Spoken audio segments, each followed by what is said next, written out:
आमच्या DS news 24 चॅनलला like करा, शेअर करा, सबस्क्राइब करा आणि बेल आयकॉन प्रेस करायला विसरू नका।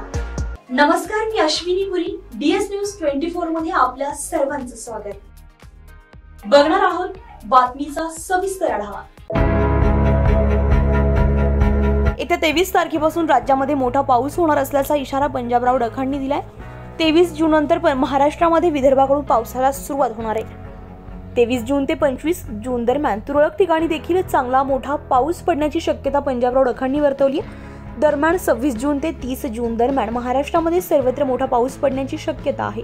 या 5 दिवसांच्या कालावधीमध्ये राज्यात सर्वत्र मुसळधार पाऊस पडण्याची शक्यता पंजाबराव डखांनी वर्तवली आहे। एवढंच नाही तर त्यांनी जुलै महिन्यात 10 ते 15 जुलै या कालावधीमध्ये चांगल्या पावसाची शक्यता वर्तवली आहे। तसेच 19, 20 आणि 25, 26 जुलै दरम्यानही चांगला पाऊस पडणार असा अंदाज देखील त्यांनी यावेळी व्यक्त केला। डीएस न्यूज 24 साठी अश्विनी पुरी, मुंबई।